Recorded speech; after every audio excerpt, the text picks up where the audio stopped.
There is such a range of emotions that we may feel in motherhood. And while some of these emotions feel completely acceptable, such as joy when we spend time snuggling with our children or sadness when we drop them off at daycare, other emotions may feel shameful. Experiencing anger towards our kids, grief for our life before parenthood, frustration at the complexities of raising humans. These emotions can make us believe we are a bad mother for feeling anything but completely loving feelings surrounding our children.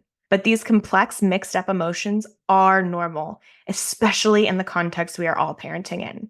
And there is nothing to be ashamed about for experiencing maternal ambivalence. So let's talk about it.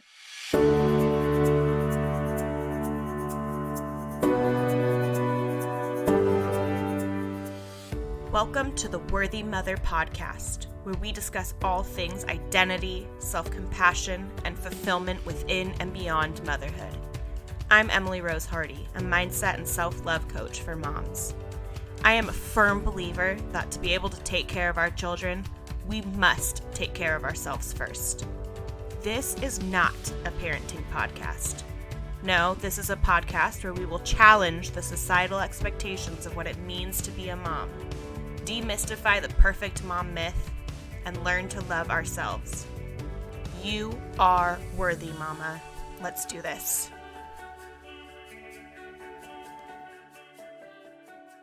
Welcome to the Worthy Mother podcast. I'm Emily Hardy, and my whole goal of this podcast is to help you feel less alone in your experiences as a mother. If you are a regular listener, welcome back. Thank you for being here. And if you are new to the Worthy Mother podcast, welcome. I am so glad that you are here having this conversation with us. One of the things that I talk about here on the Worthy Mother podcast is mom guilt, which is the feelings of guilt and shame that show up for so many moms on a regular basis. I've done quite a few episodes already on specifically what causes guilt and shame for many mothers and talked through how we can reframe our thoughts to release these feelings. In this episode, I'm going to talk about something specific that in my work with moms, I've seen again and again lead to feelings of mom guilt for so many. And that is something called maternal ambivalence. Ambivalence is a word I'd heard before, but never paid any mind to until I heard it in the context of motherhood. So in case you aren't super familiar with what it means, I'm going to give you the definition from Google's dictionary. Ambivalence refers to the state of having mixed feelings or contradictory ideas about something or someone. So some examples of what this could look like: if you feel love towards your sibling, but also frustration at their life choices, that could be considered ambivalence. If you love a certain musician's work, but dislike them as a person because of their morals, which we all know happens, that could also be considered ambivalence. Maternal ambivalence refers to these complex mixed feelings having to do with motherhood and our children. Psychotherapist Rozsika Parker says that maternal ambivalence is an experience shared variously by all mothers in which loving and hating feelings for their children exist side by side. How does hearing that make you feel? Is your instinct to say, how could any mom feel anything but love towards her children and her role as their mother?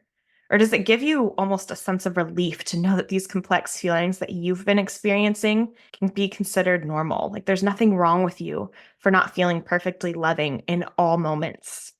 Guilt can come along when we feel as though we've done something wrong. And if we aren't talking about how loving and hating feelings can exist together and how that can be considered normal, we can perceive it as being very wrong. And then we experience shame, feeling like there's something completely wrong with ourselves because we aren't able to experience motherhood the way that we perceive we should. And that is why it's so crucial to talk about this. It's important that we expose what is actually normal in our motherhood experiences so that we can move away from this crippling guilt and shame that so many moms feel for falling outside of the image of the perfect mother who has nothing but love and adoration for her role and for her children always. Now, if you listen to the episode I did a few weeks back on the perfect mother myth, you might be connecting some dots here that a big part of why we feel like we aren't supposed to have negative feelings towards our role or towards our kids is that we are constantly fed very pervasive messaging about how good moms, quote, good moms, should exist. And part of that perfect mother image that makes up what a good mom is that good moms feel nothing but joy being a mother. They love every bit of the role, from raising their kids to all the other things that, quote, good moms do. like keeping the house pristine and cooking extravagant meals every evening, all those extra things that we've internalized as being part of mothering. And these mothers, these good mothers, have perfectly well behaved children. So, of course, they don't feel frustration. Of course, they don't feel anger. Of course, they're not annoyed. Why would they be? If you haven't listened to that episode, I definitely suggest going back and doing so. It's episode 92 from just a few weeks ago. We got really into just how absurd this perfect mother myth and the rules for good mothering are. But it's really important for us all to understand and acknowledge that having a range of emotions is so normal. That's part of being human. So to expect not to is completely unreasonable. Only feeling what we consider to be, quote, positive emotions is an unrealistic standard. So, of course, we will fall short of that. And of course, we will feel the guilt and shame that comes along with that perceived failure. But when we know that this is normal, we can start to release that guilt and shame. So, let's move into talking about why we feel ambivalence in motherhood. First of all, like I just explained, feeling a range of emotions, even contradictory emotions at the same time, is just a normal human experience. It just is. So that's the point we are starting from. But importantly, there are a lot of factors that may contribute to these, quote, negative emotions that we may feel towards our experiences. A few weeks ago, we did an episode on mom rage with licensed therapist and parenting coach Alexis Bonzel, episode 93, just a few episodes back on the feed. We talked about why so many moms feel anger, even to the point of rage after becoming mothers, which is something that I absolutely have dealt with in my own experience as a mother. I won't get into all the things that lead to this intense anger in this episode because we did go pretty in depth in that past episode. But feeling this anger tends to be a byproduct of the unrealistic, impossible standards moms are expected to live up to, a complete lack of support, and our own lack of skills in regulating our own emotions while dealing with our children's complex emotions. Because really, we just were really never taught how to. And so then anger comes up, and it can come up even when we have loving feelings towards our children. We can experience this intense rage, and that would be maternal ambivalence, right? Those contradictory feelings happening at once. But anger is not the only feeling that can contribute to maternal ambivalence. So I want to give just a few other examples of what this can look like and explain why that might be happening so that we can kind of just understand that this is normal. Yes, we may work on areas to decrease the feelings of rage we may have. There's things we can do to get the support to not have those feelings of rage come up so much. And we talked about that in the episode on mom rage. There's things we can do with these other feelings that, feel not so great. But just understanding that while they may be things we want to address and work on, it doesn't mean there's anything wrong with you for experiencing those feelings in the first place. So another kind of, quote, negative feeling that some moms may experience is grief. And that could be a really deep grief for the life that you had before having children. And that can cause a lot of guilt for some moms, right? To feel like, well, I love my kids. I love my kids more than anything else in the world. I would do anything for them. I would not trade them in this life I have for anything. And yet I feel intense grief for the fact that I don't have the freedom that I had prior to having kids. I feel intense grief for the fact that I have these big goals that now have to look different. And maybe I worked really hard to achieve certain levels of success prior to having kids. And having kids has shifted how I'm able to then continue to achieve that success or whatever it is, right? And that grief can be scary. That grief can make you feel sometimes like there's something wrong with you for not just having the loving feelings. But when we can acknowledge that the grief can exist alongside the love and that there's nothing wrong with you for feeling that grief, right? It doesn't mean that you can't address the grief, right? There's lots of ways we can work through that.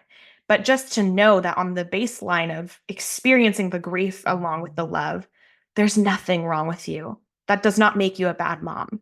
Another way we can experience this maternal ambivalence is maybe with frustration, especially frustration with our children. And this can show up in a lot of ways, right? Like there are many times I'm sure that you experience frustration in your day just when you're trying to get out the door or whatever it is.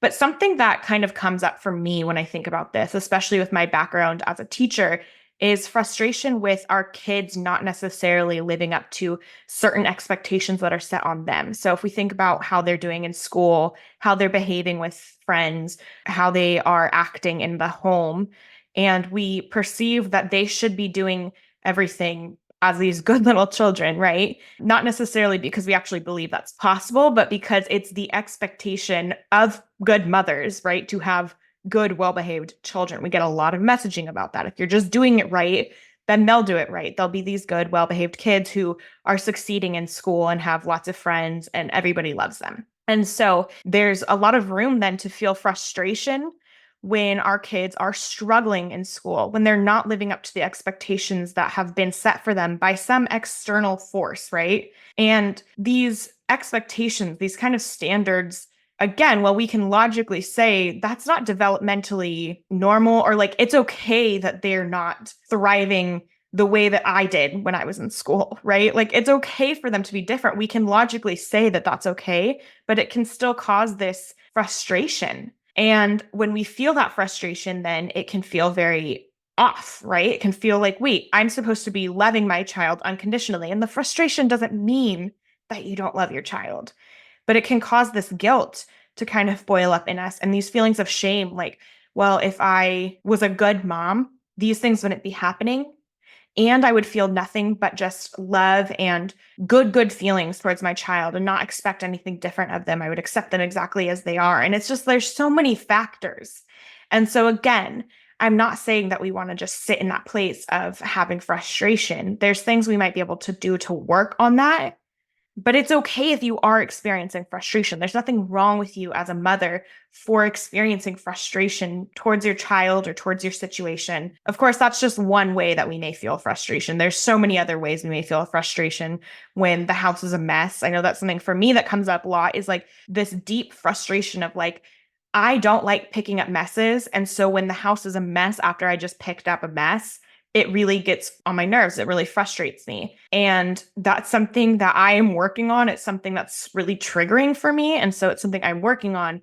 But knowing that experiencing that frustration towards this thing that has to do with mothering doesn't mean that I love my children any less. Those feelings can exist together. There's nothing wrong with it.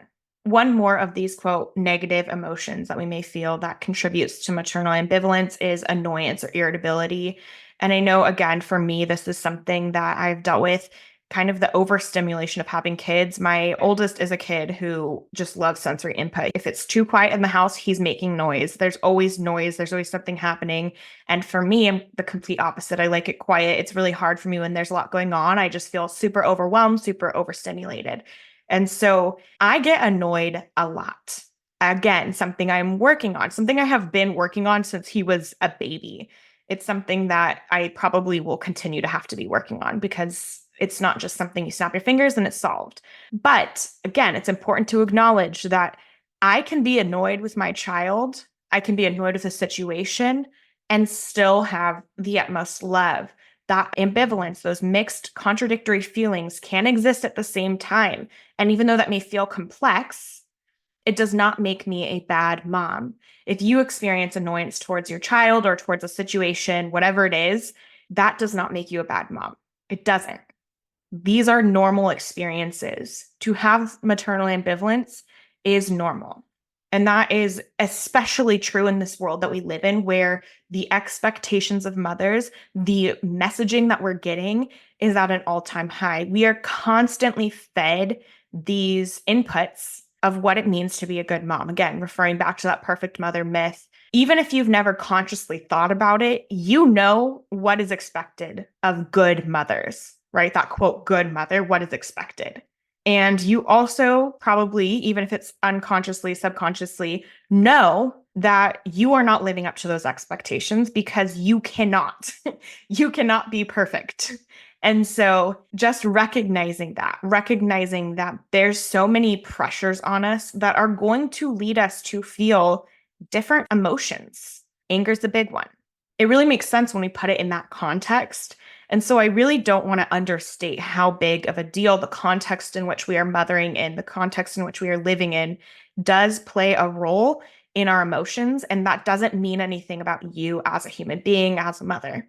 I want to share a quote with you from Dr. Sophie Brock, who I referred to in the episode on the perfect mother myth. She is somebody I have studied under, really understanding the sociological context of motherhood. And she says that maternal ambivalence is about embracing the and.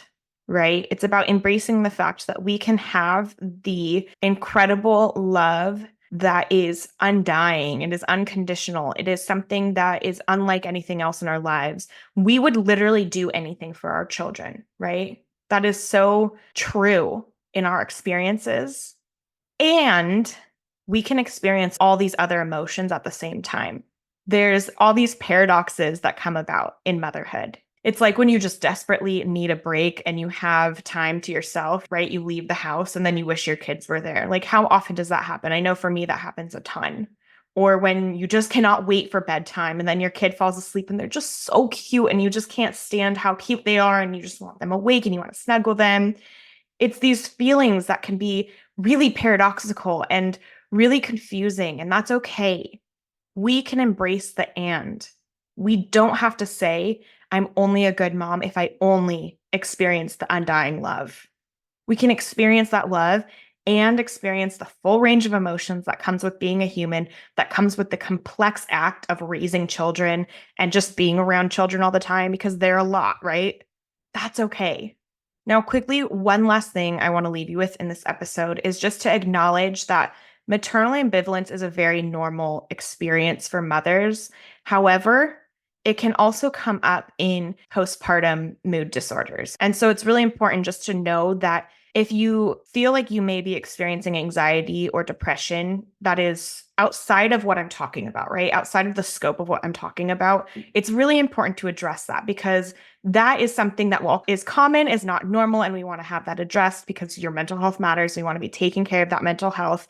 And so know that this may be part of that. If you are experiencing postpartum depression, postpartum anxiety, or just anxiety and depression, past the postpartum period where it would be designated as such, you also may be experiencing maternal ambivalence, but it's important to address the underlying mental health condition, right? Whatever's going on with your mental health. So I want to just say that because it's really important that we acknowledge that while to an extent these things are normal, there can be outlier situations where you're experiencing depression on a level that needs to be addressed, right? And that is not something we should just ignore because we say it's normal, right?